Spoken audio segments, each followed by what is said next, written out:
God of War Ragnarok has ended one of the best eras this franchise has ever had. Odin is dead, Asgard is gone, Atreus is left to search for the remaining giants, while Kratos, for probably first time in his life, has been given a glimpse of a future where people don't fear him as a monster, but worship him as a god they actually love. And after Ragnarok, that left us with one massive question. Where the hell does God of War go from here? Egypt, Japan, or an Atreus spin-off? For years, we've been throwing around all these possibilities, and somehow Santa Monica Studios gave us something almost nobody saw coming. Faye, or more specifically, Laufey the Just, the woman whose death literally set the entire Norse saga into motion. The more I think about this game, the more interested I become, because I don't think Laufey exists just to fill the gap until Kratos comes back. There is an opportunity here to answer some of the biggest unanswered questions, and potentially set up whatever comes next for Kratos. So today, I don't really want to make another video where I just list everything we know about God of War Laufey. Instead, I want to talk about what I expect from this game, what I want from Faye as a protagonist, and most importantly, what this game could mean for the future of God of War. Because if they're willing to make an entire game about Laufey, there has to be a reason, and I think the best place to start is with Laufey herself.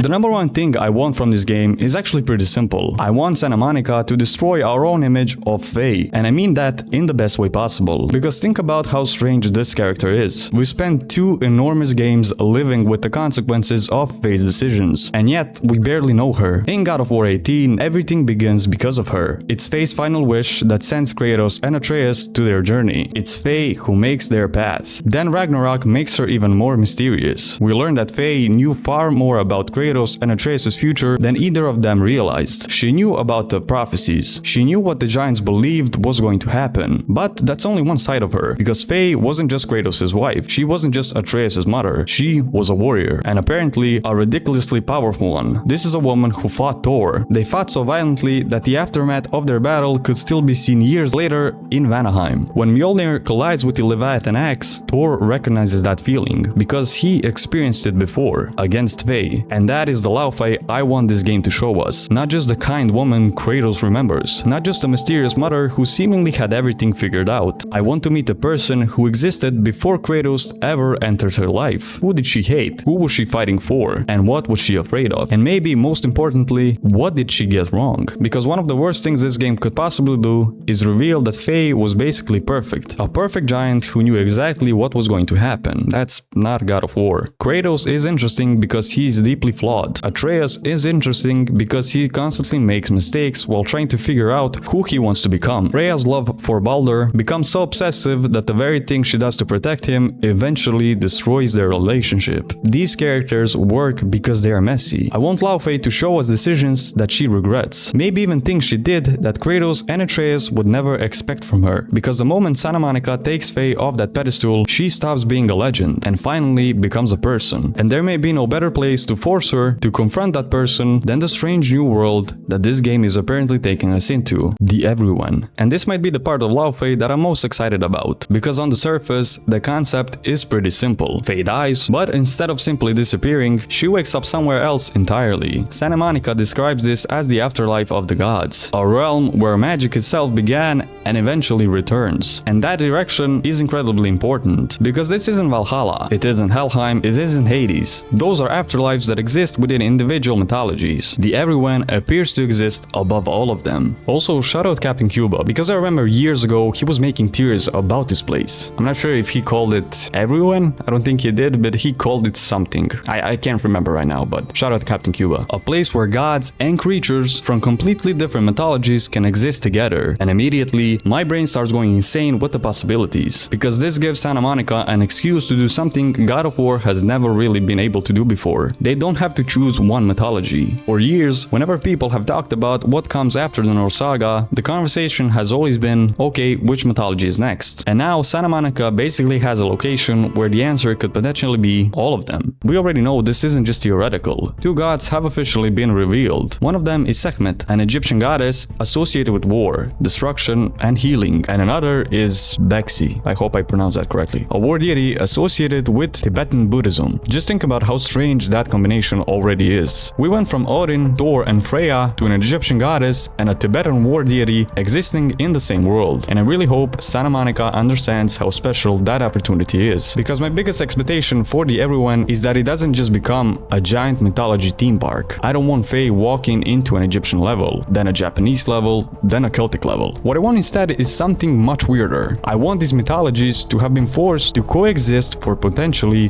thousands of years. I want cultures to overlap, architecture to merge, and gods that absolutely hate each other being forced to occupy the same world, because Santa Monica has already told us that these gods aren't exactly living together peacefully, and if everyone really is where gods go when they die, then this is one question I desperately want this game to explore. What happens when a god refuses to accept that they're dead? Because if there's one thing God of War has taught us, gods are not very good at accepting things they can't control, and nobody demonstrates that better than Odin. This is where Laufey could make Ragnarok even more interesting. Remember the mask? The mysterious rift inside Odin's study? The entire storyline built around Odin desperately trying to understand what happens beyond death. He had spent his life collecting knowledge, manipulating people, sacrificing almost anything if it meant getting one step closer to the answer. And yet, there was one thing he couldn't understand. What happens to a god when they die? Now we have an entire game taking place in the afterlife of the gods. Santa Monica themselves have directly connected Odin's obsession with the death to the everyone. I fully expect Laufey to give us more context for what Odin was actually looking for. Maybe the rift wasn't really a portal to the everyone. Maybe the mask wasn't directly connected to it. I don't think we have enough information to say that yet. Odin wanted knowledge of something beyond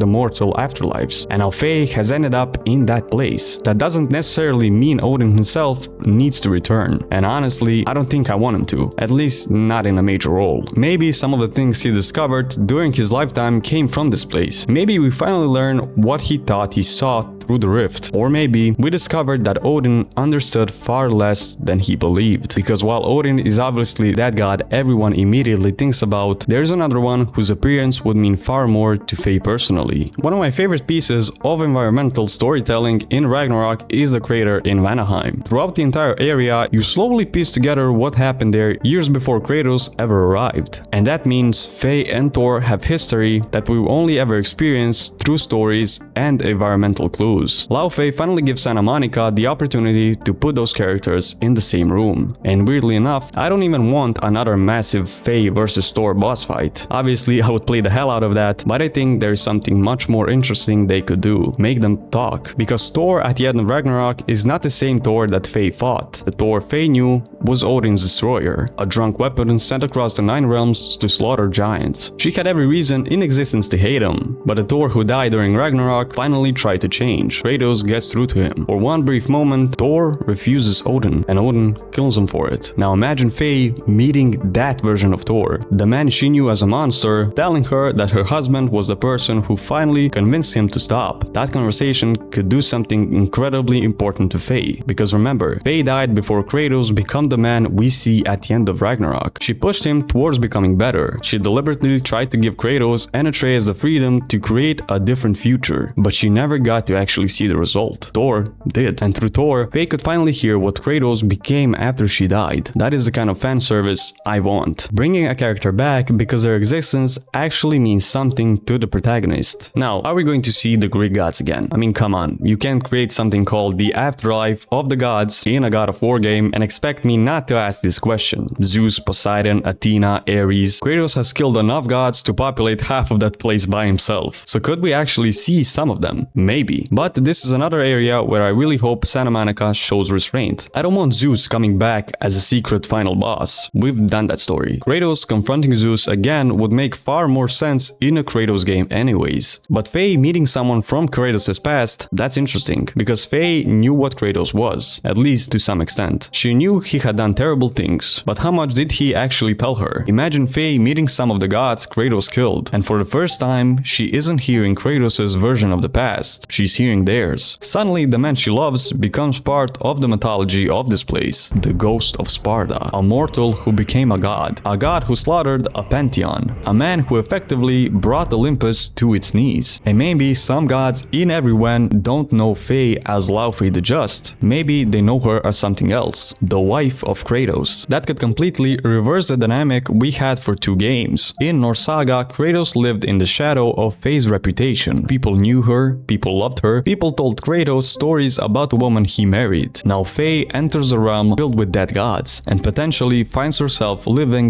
in Kratos' shadow. That could be such a clever way of connecting the Greek and Norse eras without dragging Kratos himself into the game. We all know who this franchise eventually comes back to, and this is where I think Santa Monica needs to be extremely careful, because I don't want Kratos to constantly appear throughout Laufey. This is Faye's game. Don't have Kratos show up every 2 hours because you're worried people will stop paying attention, because his presence should be felt everywhere. Everything she did before her death was designed to protect Kratos and Atreus. We already know how that works. Maybe not exactly how she expected, but it works. Atreus survives Ragnarok. He begins his own journey, and Kratos finally sees a path forward, becoming something other than the destroyer he always believed himself to be. Faye's faith in him was justified. She just never got to see it, which is why I think the ending of Laufey could be devastating. Imagine Faye finally getting some kind of glimpse into what happens after her death. Not necessarily physically traveling to the future, because I think everyone exists outside normal time. Whatever explanation they use, imagine Faye seeing Kratos standing in front of that final mural. The same man who spent his entire life believing he could only bring destruction. Seeing an image of himself being worshipped. The man she believed was capable of changing change. And then she lets go. Honestly, if they earn that moment, that could be one of the best endings in the franchise. But Santa Monica has already made Laufey even more important than that, because this isn't just a side story about Faye. It's officially being positioned as the next mainline God of War chapter, and we already know that Kratos' story will continue. So whatever happens in everyone,